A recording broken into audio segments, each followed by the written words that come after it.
Então, a nossa questão é a seguinte: qual a relação passível da gente estabelecer entre as palavras e as coisas? O vídeo que eu coloquei em anexo, né, o link está aqui, ele começa questionando uma experiência que foi realizada por um antropólogo na Namíbia, que foi o seguinte: ele, sabendo que existe esse problema, que é a perspectiva de que em algumas sociedades não exista a palavra azul, ele estabelece esse questionamento. Qual é a relação que a gente pode estabelecer entre as palavras e as coisas? São as palavras que constituem as coisas ou são as coisas que constituem as palavras? No caso da cor azul, se em uma determinada comunidade não existe uma palavra para a cor azul, isso quer dizer que nessa sociedade a cor azul não existe ou não exista? Ou a experiência da cor azul, a experiência do azul não depende da palavra coisa, da palavra azul, desculpa. Então, vou repetir a pergunta em outros termos. Há uma relação que a gente precisa demarcar, que é uma questão da filosofia, que é a questão sobre a relação entre as palavras e as coisas. O que eu quero saber de vocês não tem resposta. É antes uma questão, que é: se a gente não tem uma palavra para uma determinada coisa, essa coisa não existe? Então, assim como a gente não tem palavra para a cor azul numa tribo da Namíbia, isso quer dizer que lá a experiência do azul não existe?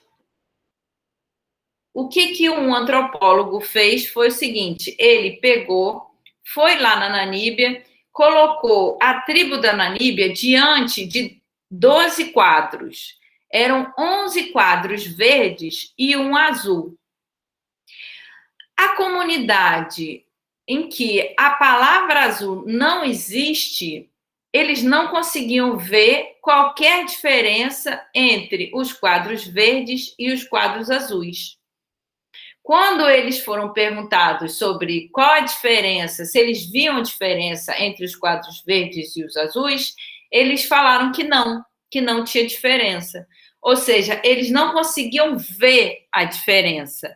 E aí, a princípio, a explicação que a gente tem é que, uma vez que eles não têm palavra para falar sobre a experiência do azul, essa experiência não existe.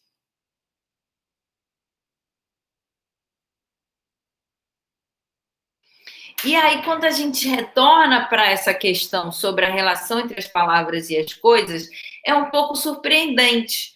Por quê? Porque no senso comum, para o senso comum, as coisas existem antes das palavras.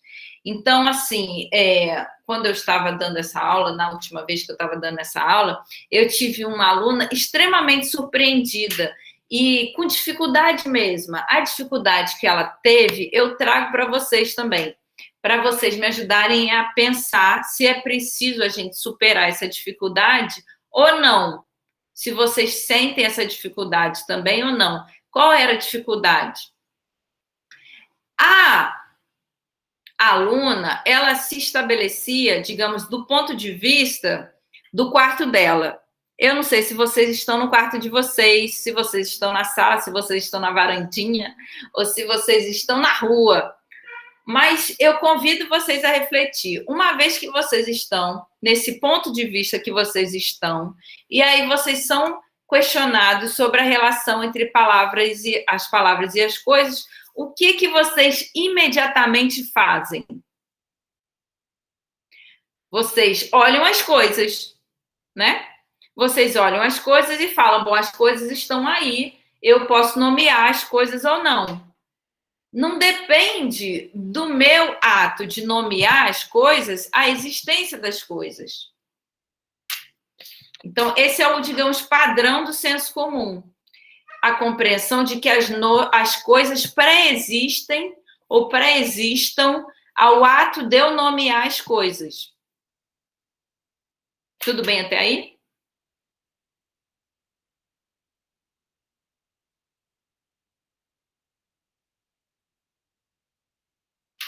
A questão é que, uma vez, se você ficar estabelecido nessa posição, você vai ter muita dificuldade de compreender que as coisas, elas podem estar muito mais, na verdade, relativas às palavras que as nomeiam. E é isso que a gente pode constatar na experiência que foi feita pelo antropólogo que foi até na Namíbia e percebeu que, uma vez que a tribo que ele utilizou para fazer a experiência dele não tinha a palavra azul, eles não conseguiam ver a coisa azul. O que o levou à conclusão de que, para a gente ver as coisas que nos circundam, a gente precisa nomeá-las. E que, se a gente não nomeia, a gente sequer consegue ver. Isso leva a uma conclusão filosófica extremamente profícua, produtiva, assim, eu acho sensacional, que é a seguinte: quantas coisas pode ser que estejam neste exato momento acontecendo ou existindo, que, em função da gente não nomear, a gente não ter palavra para nomear, a gente deixa de experimentar ou deixa de ver. Ou seja, assim como aconteceu com a tribo da Nanímia, que não conseguia ver o azul porque não tinha a palavra do azul, quanta coisa nós, que estamos tendo uma aula de filosofia, quantas coisas a gente deixa de ver ou de experimentar em função da gente não ter palavras para nomear e a gente nem cogitar a hipótese de ter palavra porque a gente não consegue ter palavra. Entenderam? Digamos assim, a palavra axé. Eu tenho certeza que vocês já ouviram a palavra axé, que vocês já experimentaram o axé a partir de algumas músicas, né, que é as músicas do axé. A partir daqui, talvez, né, das nossas aulas, eu adoro usar a palavra axé. E talvez vocês não tenham, assim, ainda conseguido parar para pensar, poxa, como que o axé acontece? O que significa axé? Axé é uma palavra iorubá que quer dizer energia. Uma vez que a gente tem a palavra axé, a gente pode se colocar para investigar quando que o axé acontece e quando que o axé não acontece. Ou seja, quando que a energia revigorante, que é a energia do axé, quando que ele está presente e quando ele está ausente. Se a gente não tem uma palavra para nomear energia ou axé, a gente nem sequer se preocupa com isso. A gente fala, poxa, a gente não vai estar ocupando um espaço, ou melhor, ocupando um tempo, preocupados ou preocupadas se o axé é importante ou não. Porque se a gente não tiver a palavra axé, se o axé existe ou não, não vai ser questão. Tá claro? A gente precisa de uma palavra para nos auxiliar a enxergar se essa coisa que é o axé, se ele está presente, se ele está ausente, se ele existe ou não. Então, algo que é condição de existência para muitas culturas de matriz africana, religiões de matriz africana, que é acerca da existência dessa energia que nos vigora, né? Muitos rituais das religiões de matriz africana só podem acontecer mediante essa existência, a existência do axé. Então, a pessoa que está introduzida ou iniciada nessas culturas, ela já tem de antemão essa possibilidade de estar ali se sintonizando com axé. E a gente que, em geral, não tem, muitas pessoas que não têm essa iniciação, essa pré-condição, elas não se preocupam com isso. E aí elas nem podem se preocupar. Digamos, suponhamos, para uma pessoa numa cultura norte-americana, uma pessoa de cultura europeia, elas sequer, se você fala para elas, olha só, existe o axé, vai demorar muito tempo para elas conseguirem saber o que é, como acontece, quando acontece o axé. De repente você vai colocar uma música de axé, de repente você vai dançar para mostrar como é que o axé acontece no corpo, de repente você vai contar uma história, vai contar um itã, que é uma história africana de cunho ético. E aí você vai se colocar com uma série de aparatos para mostrar para a pessoa algo que não está presente na cultura dela, mas que está na nossa, que é a cultura do axé. Ou pode estar, se não está, pode estar, que eu acho genial a cultura do axé. Ou seja, a cultura que reverencia essa possibilidade da gente estar se energizando numa experiência que é uma experiência de origem africana, mas que está presente na cultura brasileira. Então, assim, quando a gente toma como parâmetro a ótica de que as palavras constituem as coisas, a gente é convidado a ver o universo em que a gente habita de uma forma diferente. No ponto de vista de que as coisas elas são prévias às palavras, a gente está num âmbito, em geral, que é o âmbito do senso comum. Ainda que essa seja uma posição filosófica contemplada por muitas correntes filosóficas, que são teorias dignas, teorias que a gente pode estudar e a gente pode se maravilhar sobre como, a respeito de como que elas pensam isso que somos nós, é uma posição muito mais fácil da gente entender, né? Que é a posição de que as coisas estão aí e que a gente pode nomear as coisas ou não. As palavras não interferem na existência das coisas. Essa é a primeira posição. A segunda posição nos convida a colocar o problema de outro modo, que é esse. Poxa, se algumas pessoas ou algumas comunidades não têm a experiência do azul, porque a palavra azul não existe para elas, quer dizer que as palavras constituem um universo em que a gente habita. Assim como para a gente poder experimentar o axé, a gente precisa da palavra axé, outras experiências podem se tornar possíveis na medida em que a gente confia nas palavras como capazes de construir o universo em que a gente habita.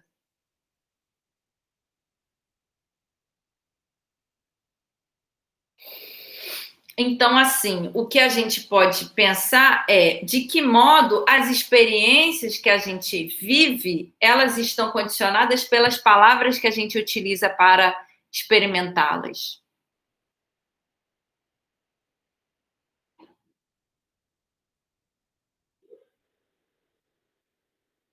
E aí, ontem foi aniversário de 100 anos de um dos maiores educadores brasileiros já existentes, que foi o Paulo Freire. Eu queria fazer uma homenagem a ele, trazendo uma charge que nos permite refletir sobre essa relação entre as palavras e as coisas de um outro modo, que é pensando sobre essa relação entre a cultura, as palavras e as experiências que a gente se permite vivenciar.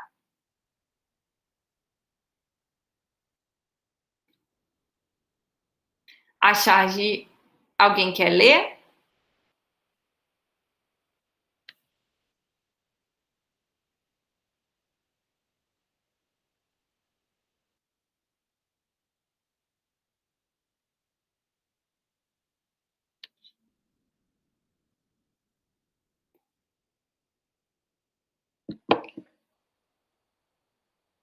Eu vou ler. Então, assim, tenham atenção a essa questão sobre a relação entre as palavras e as coisas. Fica com essa questão aí na cabeça de vocês. E aí eu vou ler.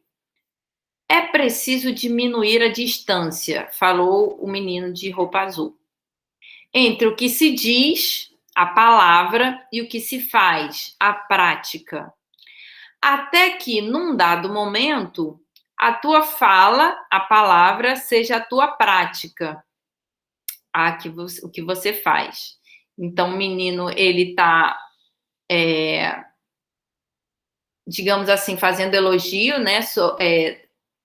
Elogio para que a gente possa reunir aquilo que a gente fala e aquilo que a gente faz. E aí ele planta uma árvore. A educação não transforma o mundo. Educação muda as pessoas. As pessoas transformam o mundo.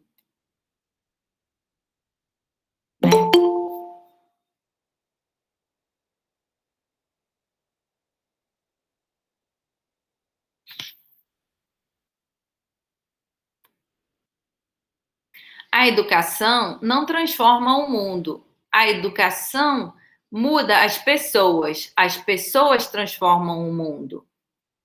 Né? Essa reflexão de que as palavras, a gente estava falando sobre a importância das palavras constituírem o universo que a gente habita e sobre como que a gente precisa ter atenção a essa constituição das palavras constituírem um mundo. As palavras também constituem as pessoas, né? A educação, ela transforma as pessoas. A gente trazer palavras novas e reflexões novas que vai nos permitir transformar o mundo. O mundo, ele não é anterior à educação. A educação que vai viabilizar o mundo, em outras palavras. E aí, por último, não há saber mais ou saber de menos. Há saberes diferentes. E aí a gente tem essa reunião, né, entre as crianças indígenas e são 3 crianças de etnia diferente, né? Uma ruiva, uma negra, um menino de cabelo azul, colocando isso, né, de que eles são de etnias diferentes e isso pode promover, isso sim, digamos, um axé, uma energia, né, de reunião que se coaduna, digamos, né, se aproxima dessa experiência, que é uma experiência de quem pode apreciar a diferença dos saberes, né, de quem pode se colocar como aprendiz das diferentes culturas.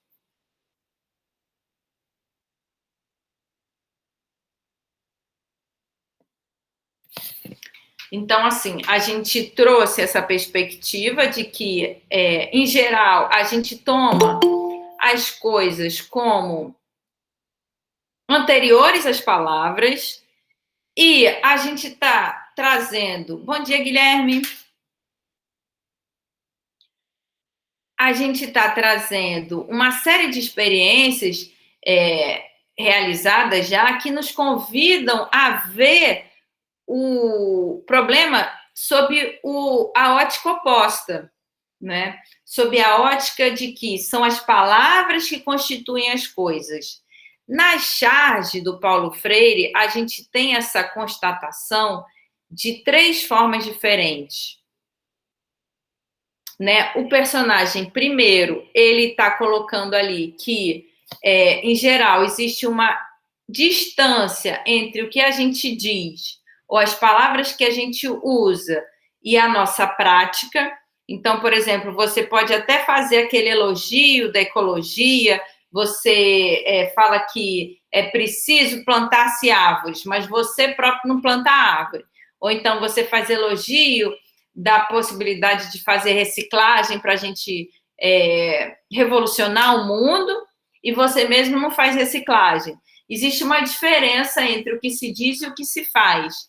Na charge, a gente é convidado a refletir sobre essa perspectiva de que, a partir de um exercício educacional, a gente pode reunir essas duas, a fala e a prática, de modo que a palavra e a coisa realizada se tornem um só.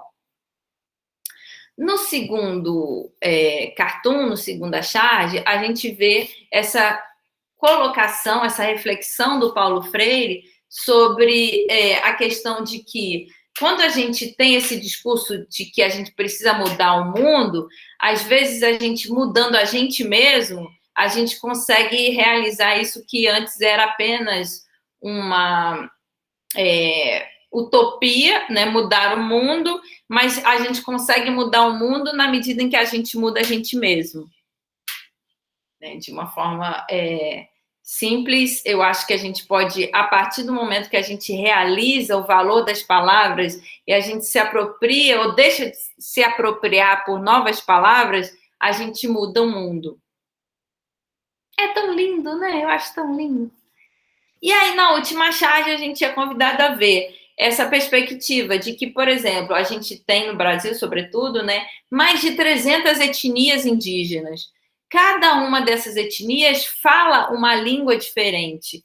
A língua que essas etnias falam realiza uma forma de ver, de se situar no mundo, que é totalmente diferente da que a gente, sobretudo assim, na cidade grande, né, a gente percebe. E aí, na charge última, a gente é convidada a pensar isso, de que a língua que a gente dispõe para falar, ela condiciona também a forma quando pela qual a gente vê o universo que nos cerca. Então, se a gente fala uma língua indígena, a gente vai ser convidado a ver o mundo de forma diferente da pessoa que fala português, né? Quando você fala português, você é atravessado por uma experiência que é a experiência desse povo que, sobretudo, colonizou essa terra, né? Invadiu e colonizou essa terra, que foram os portugueses. Hoje a gente é convidado a refletir sobre a pertinência de uma língua. Ah, que bom que você gostou também, Ana Carolina. Fico feliz. É muito lindo, né? E aí, essa reflexão de que a gente tem no Brasil a possibilidade de fazer elogio de uma outra língua, que não é a língua, estrito sensu, dos colonizadores, mas é a língua daquelas pessoas que receberam o português de uma forma, transformaram o português e falam um português totalmente diferente daquele que se fala lá em Portugal, que é o pretuguês. O que é o pretuguês? É a experiência de linguagem que as pessoas que de início foram escravizadas, que vieram em processos de diáspora e que realizaram de uma forma muito criativa o idioma que elas falam para tornar acessível a experiência que era a experiência que elas tinham em África e que no Brasil elas constatam poder ser realizada de outra forma. Então, quando a gente fala, poxa, a experiência do axé, o que tem na experiência do axé que a gente pode enxergar que não é de uma forma simples? É a experiência que o povo europeu, ou a experiência que o povo norte-americano tem da existência como um todo, né? O que tem na experiência do axé que é próprio da nossa terra, em virtude dessa experiência que foi a da diáspora dos povos que vieram de África? Tem uma palavra para nomear isso, que é o pretuguês. Se a gente tem uma palavra, a gente pode ver, enxergar a preciosidade da língua de uma forma diferente.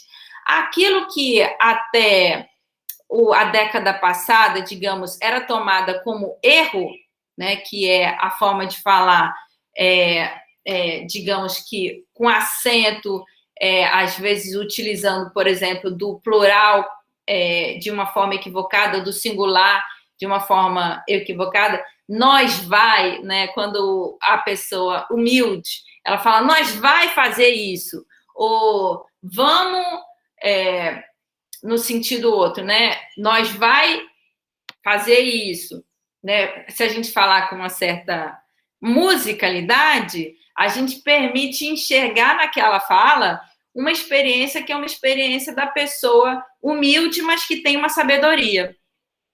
Então, é um termo cunhado por uma filósofa brasileira chamada Lélia Gonzalez, e a Lélia vai trazer esse termo, vai inventar essa palavra no sentido de a gente poder valorizar isso que se realiza nessa terra, que é a invenção de um idioma outro, que não é o idioma do colonizador, mas é o idioma das pessoas que aqui se reuniram, se misturaram, né, se experimentaram e que cunharam uma nova forma de falar. Então, quando a gente fala na invenção de um idioma, a gente está querendo falar também na invenção de uma forma de existir, a invenção de uma forma de experimentar o mundo que, para nós, é capaz de revelar algo que, para as pessoas, no senso comum, não existe. É uma forma de ver, uma forma de sentir, uma forma de experimentar o mundo. Então, quando a gente volta para essa questão sobre a relação entre as palavras e as coisas, uma vez que a gente se liberta dessa condicionante de que as coisas sejam anteriores às palavras e a gente se convida a experimentar o mundo a partir das palavras, a gente pode se maravilhar com o novo universo que se abre.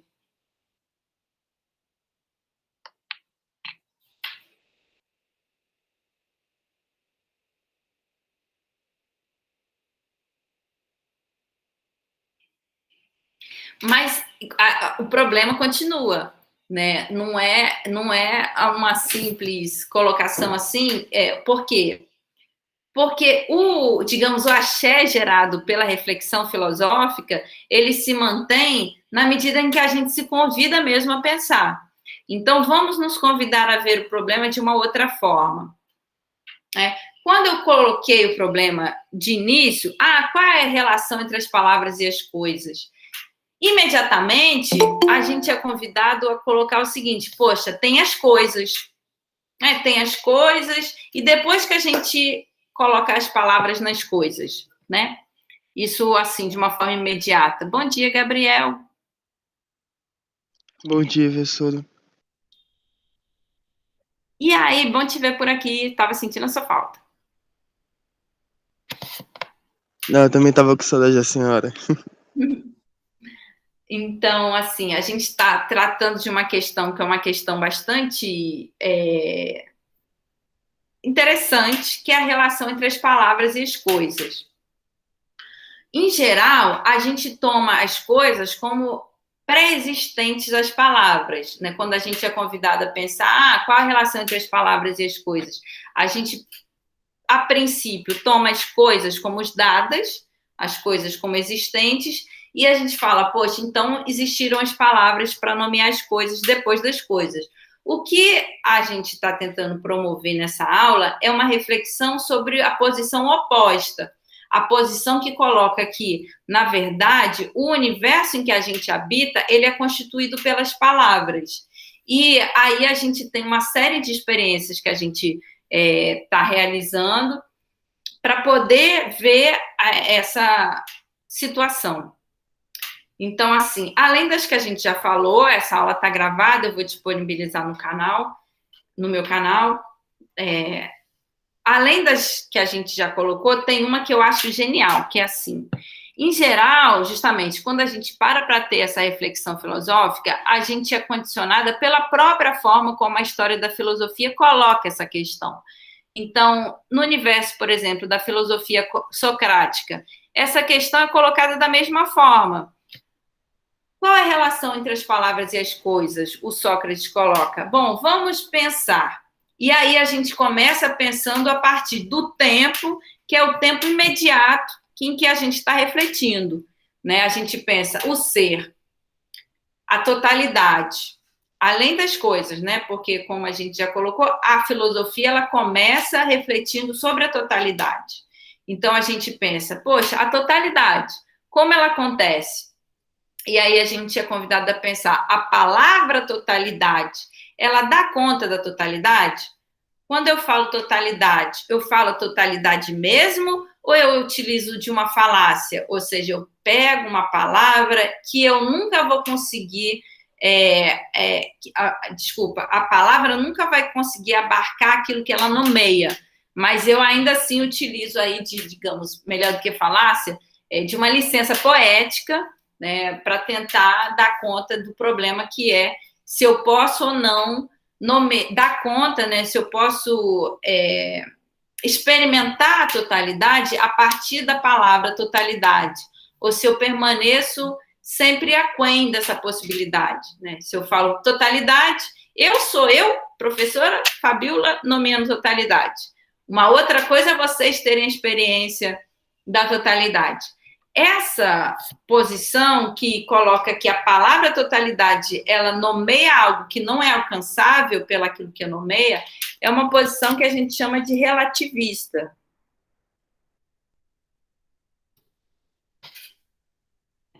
O relativismo fala que a verdade não existe, que existem perspectivas. Então, existe a perspectiva da professora, existe a perspectiva dos alunos, das alunas, dos alunos. Há a experiência de cada um. Quando a gente utiliza de uma palavra, por exemplo, a palavra verdade ou a palavra totalidade, a gente tem uma pretensão que a palavra em si, ela não consegue alcançar. Essa posição filosófica que defende a postura de que a verdade não existe, que a totalidade é uma palavra inapta para pensar a experiência da totalidade, essa posição, ela é antagônica, de uma forma geral, à posição filosófica, porque o filósofo, a filósofa vão reivindicar que a verdade existe e que a totalidade é uma palavra para a experiência, que é a experiência filosófica. Então, aí a gente tem o problema de uma outra forma, que é a seguinte, existe uma experiência, que é a experiência filosófica, a qual nós somos convidados a ter se a gente é introduzido a palavra totalidade, que é uma palavra que não existe no senso comum. Né? A palavra totalidade, ela só vai ter sentido no momento em que você, ou eu, ou nós, somos introduzidos ao discurso filosófico, ao modo como a filosofia trata dos problemas. E aí a experiência da totalidade, ela pode se dar ou não. Se você, digamos, se amarra na filosofia, se você curte filosofar, você vai achar, caraca, olha só que loucura, você tem uma palavra para uma experiência.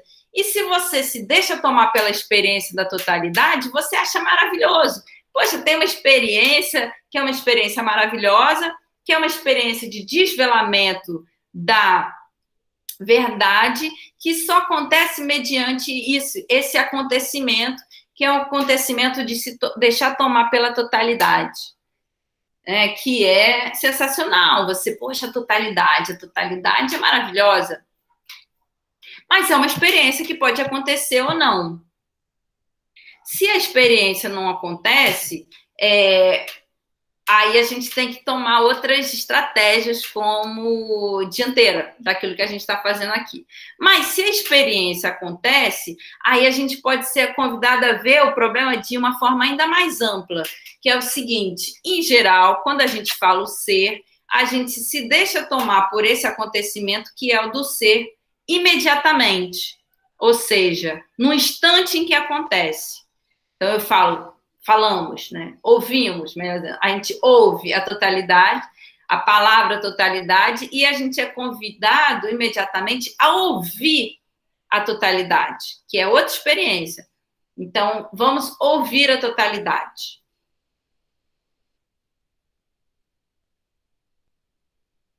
Eu ouvi aqui uma motoca passando, eu ouvi um martelo lá longe. Eu tenho certeza que eu poderia dar mais tempo para essa experiência, que seria ainda mais interessante, porque eu gostaria de ouvir o que vocês ouviram. Mas a gente vai pular um pouco essa experiência para chegar a essa conclusão. Que se eu somo a experiência da motoca, a experiência do martelo, a experiência da minha fala, da minha convocação ao silêncio, a experiência das batidas do coração, minha ou de vocês, eu somando essas coisas, eu ainda assim não alcanço a experiência da totalidade. Por quê? Como nos convida a pensar Zenão, o filósofo Zenão de Eleia, a soma das experiências singulares, ela não alcança a amplitude que a palavra ser ou a palavra tudo nos convoca a pensar. Então, quando eu falo ser, quando eu falo tudo, quando eu falo totalidade, eu sou convidada a me colocar de uma postura que é uma postura do salto, que é eu já sou jogada no âmbito do ser. E aí eu posso ter certeza de que se eu somo martelada, se eu somo a moto passando, cada uma dessas palavras nos convida a experimentar o universo de possibilidades de uma determinada forma. Então, eu falo motoca, passando. Já são duas palavras, né? Motoca e passando. E aí vocês são convidados a ter essa experiência, que é a experiência do barulho da motoca. A gente pode experimentar o barulho como se fosse a totalidade. E aí a gente vai ter a experiência filosófica do barulho. Cada palavra, ela comporta esse poder, que é o poder de ser a totalidade. No entanto, a palavra ser, ela pretende ser maior do que todas essas singularidades. E aí, não obstante isso, né, a totalidade ser essa imensidão toda de que a gente está tentando fazer menção, ainda tem uma experiência mais radical, que é a experiência do tempo. Quando a gente fala o ser, quando a gente fala totalidade, é a gente falando. Então, a gente, nessa condição que é a nossa de mortalidade. Nós não somos deuses, nós somos mortais. E um deus, uma deusa, ele com certeza vai ter uma experiência outra, que é a experiência da totalidade, possivelmente envolvendo todos os tempos. Então, a gente apreende a totalidade já a partir de uma certa situação, que é a seguinte: a gente tem uma experiência de tempo, que é colocando o passado e o futuro como tempos diferentes. Então, por exemplo, a gente fala, olha, teve ontem não teve aula de filosofia, ontem foi domingo, amanhã não vai ter aula de filosofia para vocês, para mim vai ter, amanhã é terça-feira. E aí a gente tem essa condição, que o tempo do ontem e o tempo do amanhã, eles são também totalidade, quando eu falo totalidade? Em outras palavras, quando eu falo ser, eu estou colocando em evidência que no ser, para ser totalidade mesmo, eu preciso colocar junto passado e futuro. Na verdade, o mesmo problema que a gente colocou no quesito as experiências sonoras, também tem no quesito experiência temporal. Então, quando a gente fala passado, só a palavra passado é capaz de ser uma totalidade. Só a palavra futuro é capaz de ser outra totalidade, né? E antes, a palavra ser, ela tem essa pretensão de ser um pouco divina, né? Porque, a princípio, apenas Deus é capaz de realizar essa experiência, que é a experiência da eternidade. Mas uma coisa eu posso antever, que para eu aprender a totalidade, para eu experimentar a totalidade, eu tenho, além de que ter a palavra que dá nome, a palavra totalidade, eu tenho que ter uma experiência, que é uma experiência singular, que é a experiência da eternidade. Pode ser que a gente não dê conta, né? Pode ser que a gente não dê conta de, a partir da palavra eternidade, ter a experiência que seria a experiência de um deus ou de uma deusa. O que a gente pode fazer? A gente pode saber que nós somos uma experiência que é uma experiência de tempo. E essa experiência é radicalmente diferente daquela experiência que condiciona a própria experiência a uma realização que é das coisas como anteriores às palavras. Por quê? Porque quando eu falo assim, qual foi a experiência de passado que o Gabriel teve? Né? Qual a experiência, digamos, há 10 anos atrás, onde que você estava, Gabriel? Eu? Há 10 10 anos anos atrás? você estava na mesma casa que você está agora? Não, não tava. Então, você tinha uma experiência, você teve uma experiência de casa diferente da que você tem agora.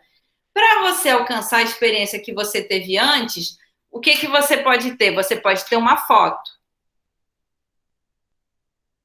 né? Uhum. Então, aí você pega a foto e você vê, poxa, eu estava aqui, eu tinha, suponho, 8 ou 7 anos, ou 9 anos, Sete. sete. 7 anos. Estava com 7 anos. O Gabriel com 7 anos. Era uma criança, muito criança, né? 7 anos é muito criança. E aí você teve uma experiência que foi a experiência de ser criança, que você não chegou a nomear, dificilmente. Ou você teve alguém que te nomeou, que falaram, olha, você é criança. Às vezes falaram até, olha, você não pode fazer isso porque você é criança. Aí você descobriu que você era criança. Né? Vocês, enquanto adolescentes, vocês têm uma série de experiências que vocês não podem ter porque vocês são adolescentes, que vocês vão ter, vocês vão poder realizar quando vocês forem adultos, né? Sei lá, viajar sozinhos, né? Suponhamos. Então, assim, as palavras que nos nomeiam, elas nos permitem ou não determinadas experiências. A experiência de ser criança, que a gente pode alcançar através da foto ou através da memória, ela nos coloca numa posição que é a seguinte: olha só, que interessante. Tanto é que as palavras nomeiam as coisas que a gente tem uma experiência de passado que a gente pode retomar na medida de uma palavra, que é a palavra passado. Então, cada um de nós tem uma experiência que é uma experiência de passado, que a gente acessa mediante a palavra passado. E aí a gente é convidada a nos instalar no universo outro que não o universo que a gente está agora. No caso, por exemplo, o Gabriel, ele estava numa outra casa que foi nomeada de uma outra forma. E, em geral, a gente tem essa experiência de tempo, que é a experiência do presente, como a experiência em que o real se dá. Né? A gente pensa, o que é realidade? A realidade é isso que eu estou passando agora. A realidade são essas coisas. Então, eu tenho a realidade. Tenho a realidade do copo. Tomei água. Essa é a realidade. Dificilmente a gente é convidada a falar, poxa, essa experiência que você teve de realidade, na verdade, é uma experiência de tempo.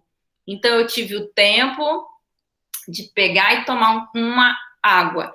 O presente, ele, em geral, a gente é condicionado pela própria história, que é a nossa, a colocar o presente como existente em si. E o passado e o futuro como tempos inexistentes, mas que podem se tornar existentes mediante a palavra.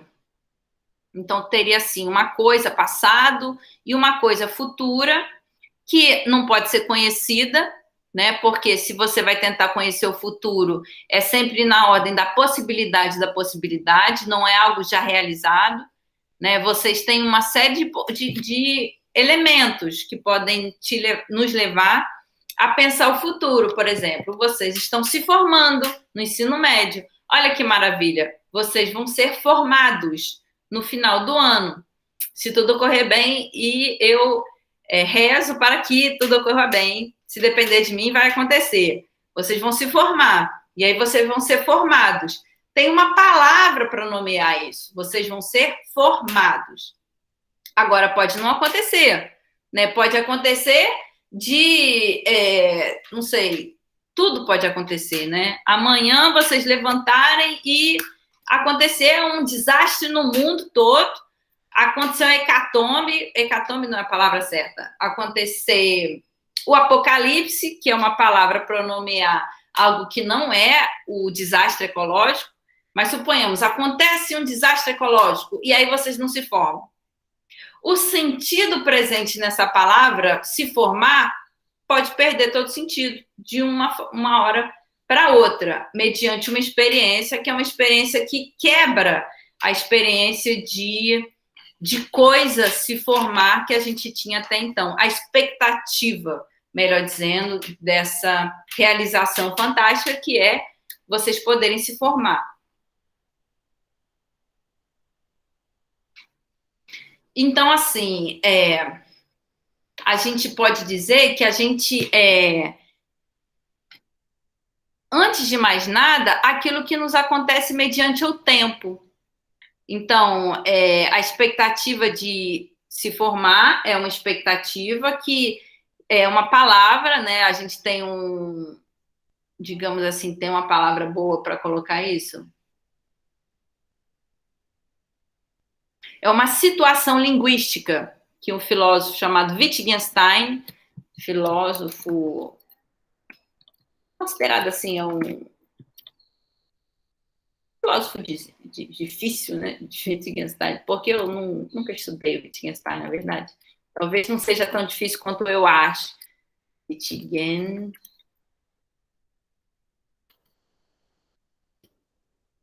Ele é muito estudado pelos lógicos, as pessoas que gostam de estudar lógica, matemáticos e tal. E aí o Wittgenstein, ele tem essa pressuposição de que nós somos, antes de mais nada, a nossa situação linguística, né? Assim, a gente nomeia, por exemplo, olha, vocês vão se formar. A expectativa dessa formação, dessa formatura, ela é uma expectativa que se dá mediante as palavras. E essa constituição desse universo em que nós habitamos, é um universo das palavras. Por isso é que as palavras têm tanto peso na experiência que a gente tem. Porque o universo é constituído com base nas palavras. Pelo menos essa é a posição do Wittgenstein. Que eu espero ter conseguido transmitir de uma forma menos complicada do que parece. Eu acho que na experiência do tempo fica mais nítida essa relação entre palavras e coisas, que leva o Wittgenstein a compreender que nós somos a nossa situação linguística, nós somos linguagem, então as palavras que a gente se utiliza para vivenciar, para experimentar a realidade, é a própria realidade.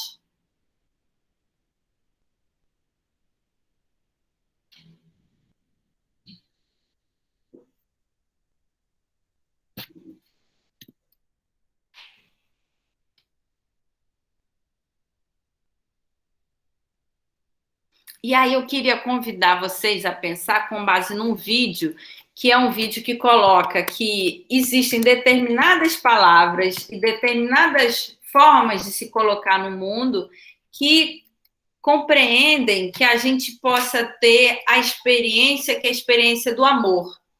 A gente falou de início sobre a relação entre a experiência do axé, a palavra axé e a experiência do axé. E sobre como que a gente precisa de uma palavra para nomear uma experiência que é a experiência tradicionalmente africana, né, ou afro-brasileira, que é uma experiência que está muito presente na nossa música, que é a experiência do axé.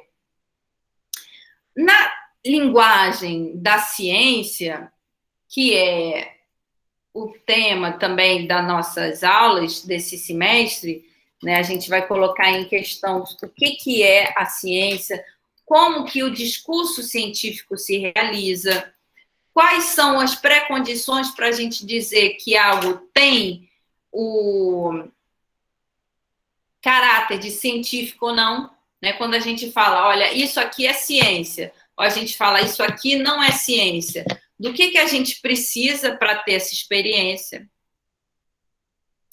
E aí a gente vai assistir 2 vídeos, um falando sobre essa relação de palavras e aquilo que pode ser dito como científico e aquilo que não pode ser dito científico. Isso a gente vai ver num vídeo de uma pessoa que se colocou com um químico, né, um químico fazendo uso da lógica aristotélica. Não sei se vocês se lembram, no início do ano a gente teve um mês, a gente ficou um mês inteiro estudando isso, o tempo de um mês, que é tão... são palavras, né? Que, assim, vamos ver se vocês tiveram essa esse aprendizado ou não, que é a experiência do aprendizado da lógica aristotélica. Eu vou passar o vídeo e vocês vão me dizer se vocês tiveram esse aprendizado ou não. Se não tiveram, a gente vai ter que retomar. Então, a gente vai ver um vídeo de um químico que coloca aí ele se utiliza da lógica aristotélica para tentar nos convidar a pensar nesse discurso que é o discurso da ciência e afirmar que se uma coisa é ciência ou não.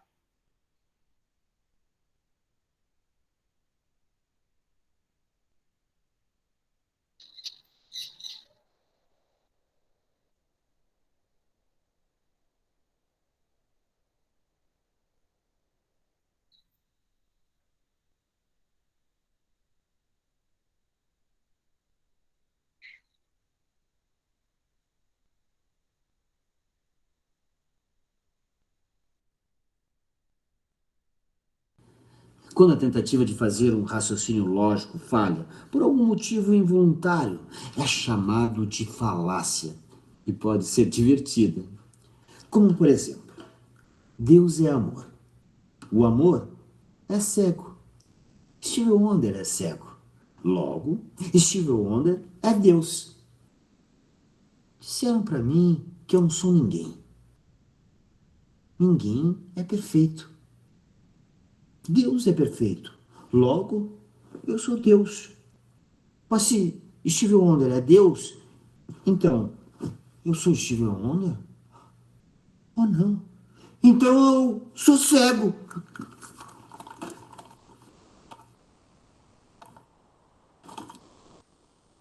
Mas quando a falha é intencional, visando obter vantagens do interlocutor, é chamada de sofisma e pode ser muito perigosa.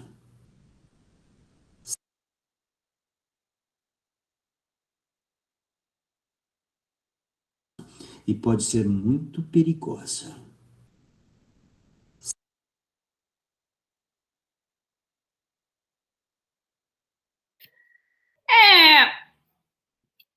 Era para ser engraçado. Mas, enfim, não sei se conseguiu chegar nessa meta, não. Eu acho que interessante é que o vídeo ele retoma isso que a gente viu no início do ano, sobre a relação entre silogismo, que é o termo que o Aristóteles estabelece para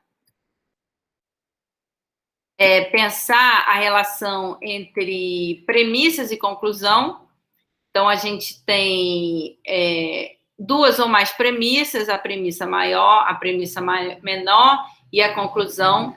Se vocês não se lembram dessa matéria, vocês estão convidadas e convidados a assistir o vídeo que tem no meu canal sobre lógica aristotélica, que retoma aí a matéria. Mas o que a gente tem no vídeo, para resumir, é essa colocação de que a gente pode ter uma série de problemas se a gente parte também desse pressuposto de que as palavras condicionam o mundo que a gente habita. Então, a gente também tem que tomar cuidado, porque o raciocínio lógico, o raciocínio presente aí no silogismo, ele pode nos levar a compreender falácias, né? Ou, digamos assim, verdades ou mentiras como se fossem verdades. Né?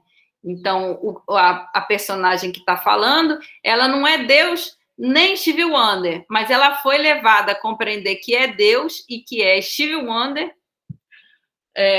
com base num jogo de palavras. Tá? Então, assim, na verdade, não é sobre ciência que ele está falando, né? Ele vai nos convidar a compreender a partir propriamente dessa situação que ele está, né? Que é de uma personagem que é o químico. Ele vai nos levar a compreender o seguinte: olha que interessante. Existe uma área do conhecimento, que é a química, que se utiliza de várias palavras, que nomeia vários elementos, que a olho nu nem existem, para a maioria das sociedades, para a maioria das comunidades, são coisas que não existem e que vão existir somente para o discurso científico, para o discurso da ciência. Então, até no quadro que ele está, em que a personagem está colocada, a gente tem o termo H2O, que a gente traduz como água, mas que no âmbito da linguagem da química vai ser H2O. E em que, quando a gente... quando a gente pensa duas moléculas de hidrogênio e uma molécula de oxigênio. Essas coisas, elas só vão ter existência na medida em que a gente aprender que existe uma relação entre palavras e as coisas e que as palavras nomeiam coisas.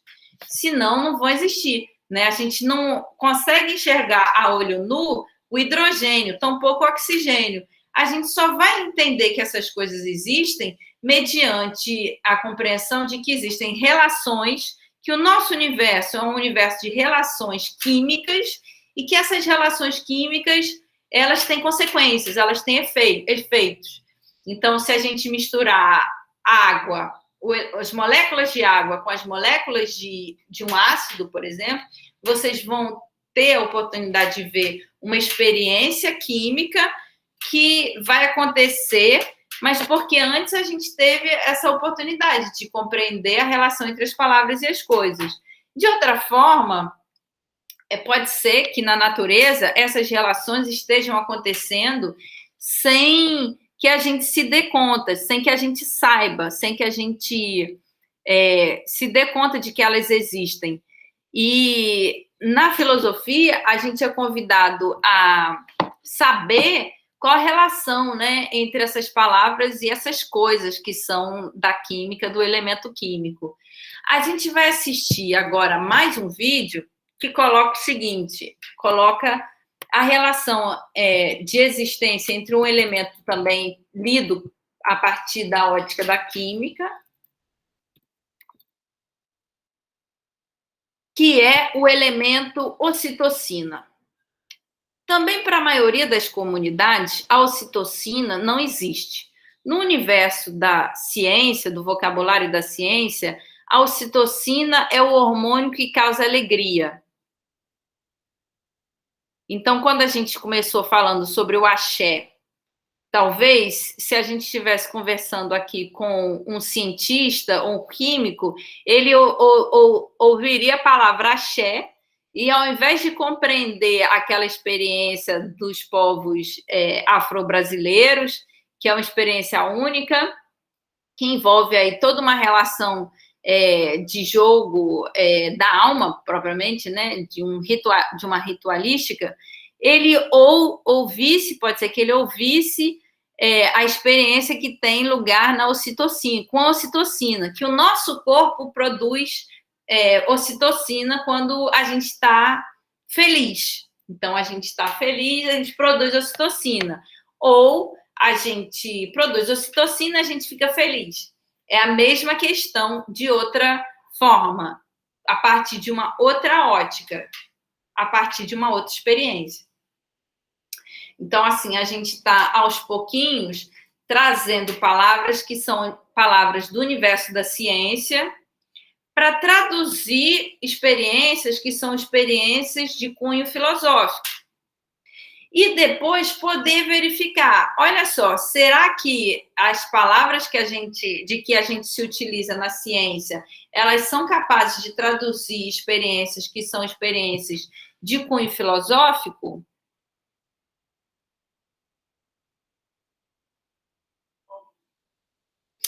Ou, quando a gente traduz as experiências de cunho filosófico para um vocabulário que é um vocabulário científico, algo se perde.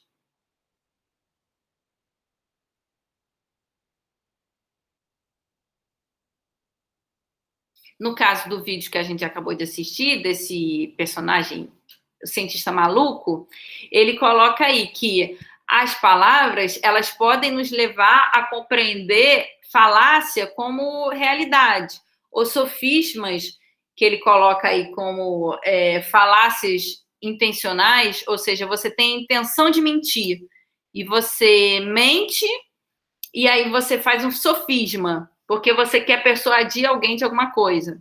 Por exemplo, você é um político, e aí você quer seduzir o seu eleitorado para que ele vote em você. Aí você fala, eu vou acabar com a corrupção, né?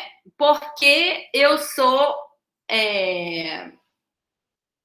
igual Juscelino Kubitschek, o presidente. Eu tenho uma vassourinha mágica que limpa a política da corrupção. E porque eu tenho uma vassourinha mágica que limpa a política da corrupção, eu vou conseguir acabar com a corrupção. Esse, no caso, é um exemplo de sofisma. No caso, que não está no padrão do silogismo que a gente estudou como sendo a proposta lá do Aristóteles para tentar compreender como a verdade pode ser alcançada a partir das palavras.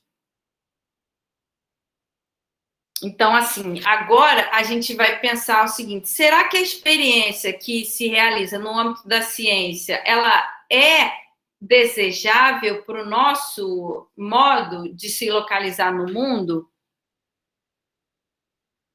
A gente vai fazer isso para pensar uma proposta que é a proposta de reflexão filosófica trazida por Heidegger, Martin Heidegger, que a gente começou a situar na aula passada. O Heidegger tem um texto que se chama A Época das Imagens de Mundo, em que ele vai colocar o seguinte, olha, a nossa época é uma época terrível. Por quê? Porque só na nossa época a gente tem uma experiência que é a experiência de se situar apenas com base na imagem, como se a imagem pudesse dar o sentido de realidade de todos os povos. Então, em virtude de uma situação que o Heidegger coloca, que é a situação da história da filosofia, né, que a filosofia começa investigando essa relação entre palavras e as coisas, e que a resposta que, segundo Heidegger, Platão vai dar para essa pergunta é colocando que as ideias constituem os mundos, ou mundo, né? As ideias e as palavras de que a gente se utiliza para falar ideia, né? As ideias constituem o mundo. Essa compreensão de que as palavras constituem o mundo, de que as ideias constituem o mundo, é uma posição platônica, segundo Heidegger. E ele vai falar, olha, a gente é resultado dessa história. A gente tem muita dificuldade, isso vai falar o Heidegger, a gente tem muita dificuldade de compreender o ser, de se deixar tomar pelo ser. Por quê? Porque a palavra ser, ela quer dar conta disso que é essa experiência de totalidade, mas, em geral, a gente é condicionado a pensar que só as imagens de mundo são capazes de nos fornecer um quesito que é acerca da realidade. Então, assim, sobretudo quando a gente estava tentando pensar a eternidade com base numa foto do passado, segundo Heidegger, isso seria impróprio. Por quê? Porque a foto pode nos levar a compreender que essa experiência de passado, ela existe em si, para além da linguagem. E ele vai falar, olha, vamos tentar ter uma experiência que é a experiência do ser. E vamos tentar nos localizar nessa compreensão de que só na nossa época a gente tem uma experiência que é a experiência de reduzir todas as experiências possíveis de ser à imagem que a gente constrói sobre a realidade. Então, a gente, na nossa época, no contemporâneo, a gente se esquece de que a gente vive numa época que é composta com base nas imagens. E quando a gente se esquece disso, a gente se torna incapaz de se deixar tomar pelo ser, que é muito maior do que qualquer imagem que a gente disponha para experimentar o ser. Então, é um desafio, né? É um desafio se deixar tomar pelo ser, É um desafio se deixar tomar pelo tempo enquanto experiência não imaginária, mas simbólica ou até real. Mas é um desafio que a gente precisa superar se caso a gente quiser ter, de fato, uma experiência filosófica. E aí, a gente, tendo uma experiência filosófica, o que a gente pode realizar? Né? Por que, afinal de contas, o Heidegger insiste tanto nessa tecla de que a gente precisa ter uma experiência filosófica? É porque, em geral, porque a gente só vai poder mudar, a gente só vai poder nos abrir para outras experiências de mundo mediante experiências de totalidade. Então, como a gente falou no início, olha, as experiências dos povos indígenas brasileiros são experiências que a gente pode acessar se a gente conseguir falar a língua desses povos. Então, a experiência que a tribo Tupi tem do mundo, como que é a realidade para eles? A gente precisa falar o Tupi para saber como que é a realidade para eles. A realidade deles não é a nossa realidade. Em geral, a gente tende a afirmar que é. A gente vê uma imagem e a gente compreende que aquela imagem ela dá conta da realidade. Então, a gente vê a imagem de uma tribo indígena e a gente estipula que aquela imagem é a realidade. E aí, a gente, na verdade, a gente diminui a potência da experiência porque a gente abstrai essa compreensão. A gente se coloca como incapaz, né, no final das contas. E, de certa forma, assim, a gente condiciona a realidade à imagem e a gente não consegue compreender toda a potência que, na verdade, a gente pode permitir. Então, eu vou colocar aqui um videozinho que é bem bacana para a gente compreender isso. Que é as diferentes experiências que a gente pode ter mediante os idiomas diferentes que a gente pode aprender e a partir de uma experiência que é a experiência de um povo indígena específico, que é o povo indígena do qual eu me considero parte, que é os Krenak. E foram os que fizeram o vídeo que a gente vai assistir agora.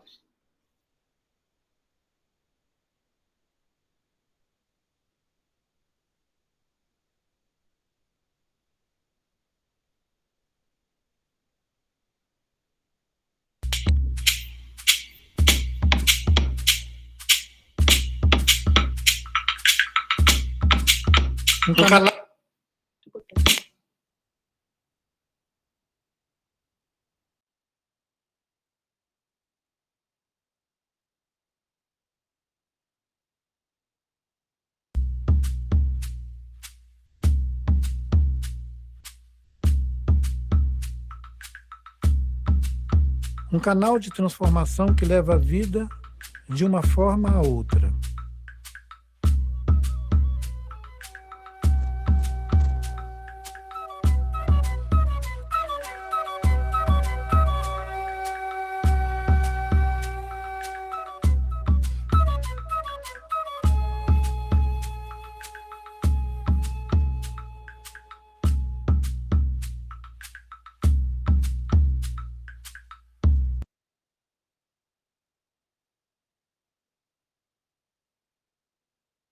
Bom, é um vídeo bem curtinho, mas a imagem é até a imagem, né? Que eu quero que vocês apreciem essa aqui. Essa imagem, ela fala sobre uma experiência, que é a experiência de ser onça. De novo. Né? Vocês estão convidados a assistir esses vídeos no canal Selvagem, Pensamento Selvagem, Ciclo de Estudo sobre a Vida, Pensamento Selvagem, que tem aí uns vídeos bem bacanas, feitos pelo Ailton Krenak, líder da comunidade Krenak. E aí a gente tem nessa imagem essa experiência, que é a experiência do pajé.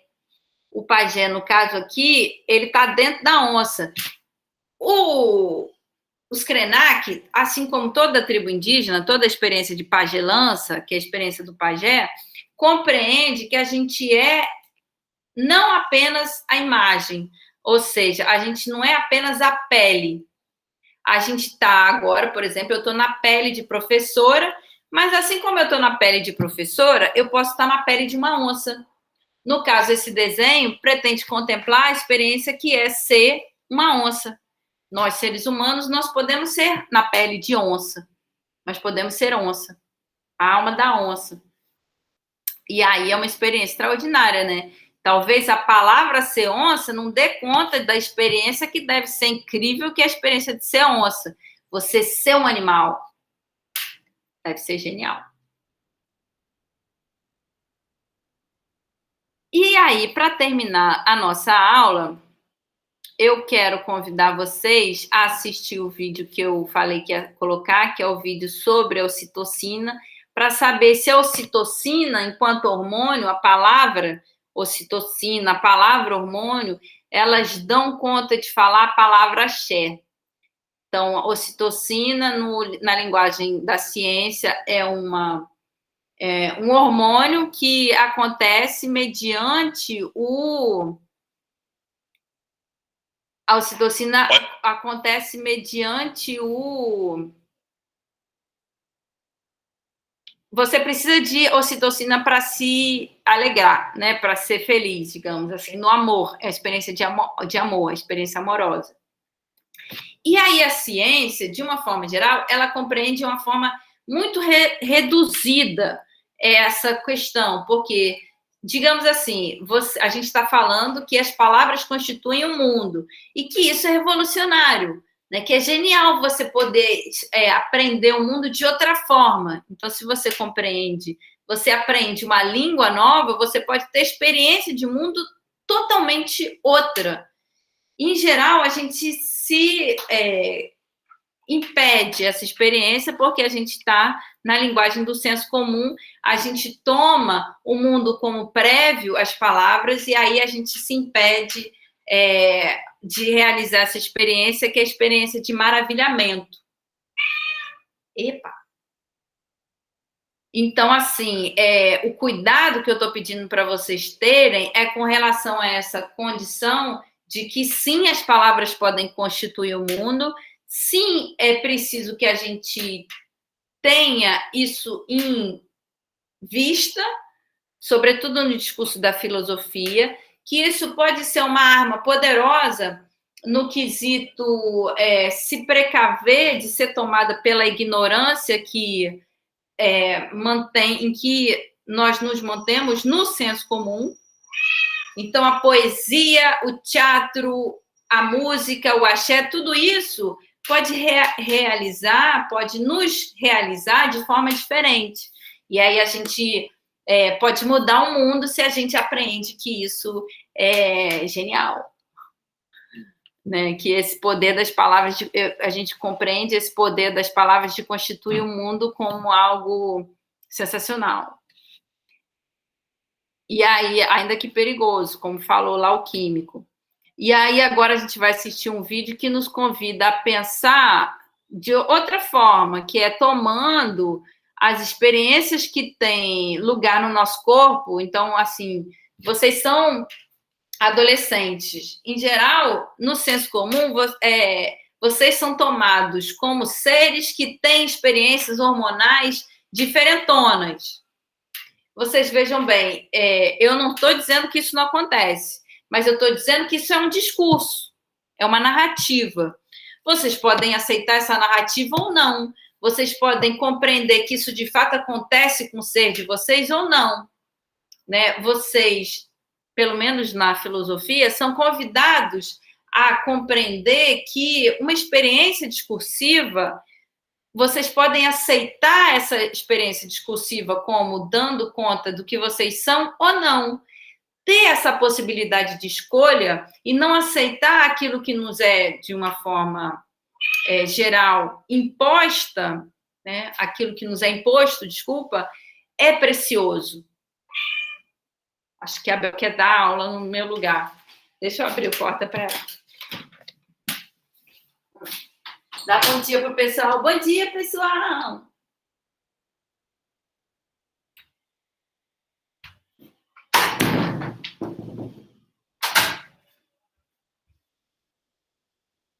A Bel, professora. E aí, para terminar, a gente vai ver um discurso, agora a gente vai ouvir um discurso que é totalmente diferente do discurso filosófico, porque é um discurso que toma o ponto de vista de que as coisas existem independente das palavras, e como a gente buscou deixar bem claro, aqui a gente quis exatamente tomar esse parâmetro de que as palavras constituem, sim, de fato, o mundo, ou até os mundos que a gente vem experimentar, mas que essa posição não é única, né? E existe na filosofia um respeito com relação às diferentes formas de ver o mundo. E agora, então, a gente vai ver uma forma de compreender o mundo, que é a forma de um cientista que toma essa ótica da existência da ocitocina, desse hormônio intitulado hormônio do amor, como capaz de nos fazer experimentar o mundo de uma forma amorosa. E aí a ocitocina é tomada como anterior, em geral, né? Tomada como anterior à experiência linguística. No vídeo que a gente vai ver agora, a gente é convidado a ver que pode ser que a ocitocina, na verdade, seja produzida mediante o discurso, mediante uma experiência que é uma experiência discursiva, ou antes interpessoal, melhor dizendo. Olha só, num podcast do Simon Sinek, falamos várias vezes dele aqui, né? Ele estava entrevistando um cantor. E aí esse cantor contou para ele assim, cara, um dia eu parei na Starbucks, né? E era drive-thru, nos Estados Unidos tem esse negócio, né? Drive-thru de Starbucks, fui pegar um café. Aí eu pensei assim, ó, vou pagar pra mulher que tá vindo atrás. Viu que era uma mulher vindo atrás? Vou pagar pra ela. Chegou no caixa, falou, ó, cobra o meu, cobra da mulher de trás. Pagou pra mulher de trás e falou assim, ó, você fala pra ela, o cara da frente pagou e ele disse que você é amada. Era isso, né? Aí ele falou assim pro Simon Sinek, cara, eu saí, eu nem sei quem é a mulher, eu não vi entregando, mas eu saí com uma adrenalina, cara, feliz da vida. Aí o Simon Sinek parou ele e falou assim, cara, deixa eu te explicar o que estava acontecendo. Pesquisadores descobriram que quando você faz um ato de serviço desinteressado, ou seja, você não está esperando nada em troca, não é uma troca. Quando você faz um ato de serviço desinteressado, é liberado ocitocina no seu corpo. Para quem não sabe, a ocitocina é o hormônio que é liberado no corpo da mulher no parto. Por que ela apaixona pela criança? Momento de dor e ela apaixona pela criança na hora? Porque tem uma descarga de ocitocina nela na hora. Esse hormônio do parto é liberado no nosso corpo quando alguém faz um ato de serviço desinteressado. Sem esperar nada em troca. Sem esperar nada em troca. Aí ele falou assim, só que a pesquisa foi além. Eles descobriram que quem recebe o ato de serviço recebe uma descarga de ocitocina. E aí eles foram além, eles descobriram que quem assiste o ato de serviço desinteressado tem uma descarga de ocitocina. Ou seja, a mulher do caixa saiu se sentindo melhor, a pessoa que recebeu estava se sentindo melhor e quem deu estava se sentindo melhor que todo mundo. E aí esse menino contou que ele perdeu a mãe muito cedo, assim, jovem, assim, né? Fazia já uns 10 anos que a mãe tinha morrido. E ele falou que um dia ele estava cantando numa cidade, né? E aí ele estava hospedado num hotel, e aí ele foi tomar café da manhã no hotel e entrou 3 mulheres. E aquelas mulheres lembravam a mãe dele. Ele se lembrava da mãe dele, não sei por, ele falou assim, não sei porquê, quando eu bati o olho, me lembrei da minha mãe, e bateu uma saudade, falei, puxa, como eu queria tomar um café, minha mãe, pagar um café para minha mãe. E aí me veio um pensamento, sua mãe morreu, não tá mais aqui, mas as 3 estão, paga para elas um café, ué. Ele ficou meio acanhado, tipo, não sei se eu vou, tal. Aí tomou coragem, levantou e foi. Aí ele chegou lá, falou assim pras mulheres, né, me perdoa, incomodar, tal, mas cara, quando vocês entraram, eu lembrei da minha mãe. Faz uns 10 anos que minha mãe morreu e me deu uma saudade, vontade de tomar um café com ela. Será que eu poderia pagar o café de vocês? Aí ele disse que uma delas levantou, andou assim, deu a volta na mesa, andou, parou na frente dele e falou assim, o meu filho morreu semana passada. E ele tinha exatamente a sua idade. Abraçou Caracas. ele e os dois ficaram chorando no meio do restaurante. Du, o que você está experimentando agora? Uma descarga de ocitocina. Tô nisso mesmo. Você tá ocitocinado agora. Eu tô com uma descarga de ocitocina e cada pessoa que tá aqui nessa live tá com uma descarga de ocitocina. Por quê? Porque a gente foi feito para servir. Isso é cura. Cara, você tá num momento de depressão, depressivo, num quadro, você tá ansioso, você quer saber como melhorar? Serve a alguém, Sem esperar nada em troca. sem esperar nada em troca. Esse é o erro, né? É. Esse é o erro. A gente sempre espera algo em troca. E aí vem a frustração.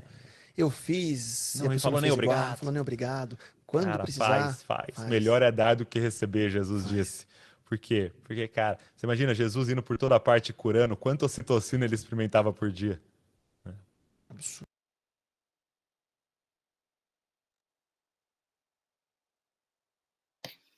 Bom, eu achei esse videozinho muito fofo, apesar de que o moço que está falando, ele fala bem assim, português, né? Que ele fala errado, fala 3 palavras. Entraram 3 pessoas, aí ele fala lá outra coisa, enfim. Eu, quando vi, eu achei interessante para colocar em questão essa experiência, que é a experiência do amor, mediante situações que é da gentileza, e de você poder amar, aprender a amar, mediante essa entrega que a gente pode realizar, da falta de medo, né, de algumas situações. Mas, enfim, achei depois que o vídeo está bem condicionado a uma experiência que é a experiência da situação do sujeito que está falando, que é a experiência que ele coloca aí norte-americana, né? Então, assim, talvez se a gente se situar no axé, a gente já tem uma experiência que é a experiência de comunidade, em que o outro ele é visto como extensão, ou vocês são porque eu sou porque vocês são, que é a experiência que a gente nomeia do Ubuntu. Mas, enfim, de qualquer forma, eu agradeço a paciência, a atenção e o carinho de vocês, a presença. Eu espero vocês aqui nesse mesmo horário na semana que vem. Obrigada pela presença, um beijo no coração e até semana que vem. Beijo, professora. Até semana que vem. Fica com Deus, tá? Tchau, tchau. Tchau. Tchau, professora. Beijos. Até semana que vem. A aula foi maravilhosa. Fico feliz. Obrigada.